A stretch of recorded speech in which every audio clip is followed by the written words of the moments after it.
பாருங்கள். இப்போ வந்து இது கரெக்ட் சைஸாக இருக்கும். அந்த ரெண்டாக ஃபோல்டு பண்ணும்போது சைஸ் கரெக்டாக இருக்கும். இப்போ வந்து இது என்னென்னா ரெடிமேடு ஹேண்ட் வச்சுருந்தேன். அதில் வந்து கட்டு கம்பி கட்டி வச்சுருந்தேங்க. அது அப்படியே அந்த ஸ்டிக் கட்டி வச்சுருக்கோம் இல்லைங்களா, அதில் மாட்டிட வேண்டியதுதான். 2 சைடும் 2 கையை வந்து நான் மாட்டி விட்டுட்டேன்.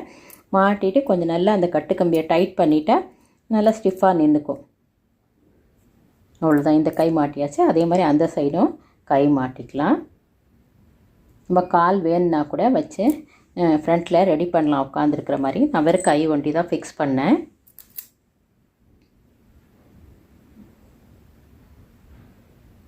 இது வச்சாச்சுங்க. இப்போ ஓரளவு ரெடி ஆயிடுச்சு.